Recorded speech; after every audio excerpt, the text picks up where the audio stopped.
banyak negara bahkan mentargetkan negerinya menjadi negeri pembelajar. Pemimpinnya pemimpin pembelajar. Jadi berada di wilayah politik pun berbeda dengan ketika dulu kekuasaan tak diatur dengan sistem demokrasi. Sekarang kekuasaan diatur dengan demokrasi. Ada periodenya, ada tanggung jawabnya, ada pembagian tugasnya, ada mekanisme pengawasannya. Karena itu disebut penguasa, sebetulnya hari ini sudah berbeda sekali dengan konsep penguasa dulu. Kalau sekarang itu pemegang otoritas. Pemegang otoritas. Permainan kata saja, Pak Anies. Bukan. Jangan pernah remehkan kata-kata, karena kitab suci pun isinya semuanya kata-kata. Tapi jangan pernah katakan itu sekedar permainan. Karena justru dari kata-kata itu, kita punya konsekuensi yang berbeda. Misalnya saya beri contoh. Ketika kita mengatakan saya akan memimpin kota Jakarta, itu beda sekali dengan saya akan memimpin masyarakat di kota Jakarta. Maknanya lain sekali. Kadang-kadang kita menganggap yang namanya memiliki otoritas, itu memiliki kekuasaan tanpa batas. Padahal tidak. Di negeri yang demokrasi seperti kita, sebenarnya menjalankan otoritas ini sangat berbeda dengan konsepsi kekuasaan yang tradisional. Anda ingin memberikan seperti pendidikan kepada publik masyarakat Jakarta, tetapi menggunakan jalur yang menurut saya relatif perlu dipertanyakan.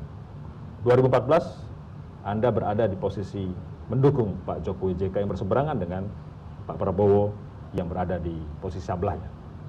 Sekarang Anda ada di situ.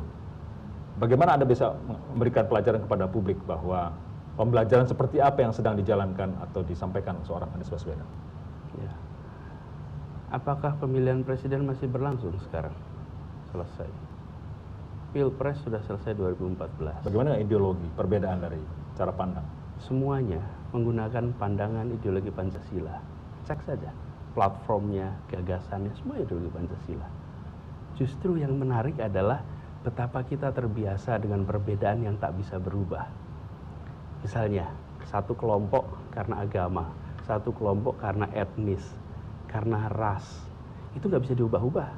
Jadi 2014 satu kelompok, 2016 pun masih sama, etnisnya nggak akan pernah berubah. Tapi ketika masuk kebijakan, masuk gagasan, tidak. Misalnya, teks amnesti, mungkin kita berdua sama pandangannya. Sekarang ganti temanya, subsidi, belum tentu kita sama. Nah, ini yang justru bangsa kita harus sama-sama berlatih. Kita semua berlatih. Mari kita bedakan antara lawan dan musuh. Lawan itu saling menguatkan. Musuh itu saling menghabisi. Lawan badminton adalah teman olahraga. Lawan debat adalah teman berpikir. Lawan dalam pemilihan adalah kawan dalam demokrasi. Tapi kalau musuh menghabisi, karena itu tidak ada pertandingan sepak bola kesebelasan A musuh kesebelasan B. Tidak, karena konsepnya beda. Karena itu jangan pernah remehkan kata-kata. Karena ini memiliki makna yang beda sekali. Anies Baswedan dan seorang Prabowo adalah lawan, lalu kemudian menjadi kawan sekarang. Kan sebenarnya selalu bisa menjadi kawan, selalu bisa menguatkan, saling menguatkan. Ketika kita berdebat, sebenarnya kan kita sedang sama-sama berpikir, bukan? Nah, ketika kita memahami ini, maka kita akan punya platform yang sama.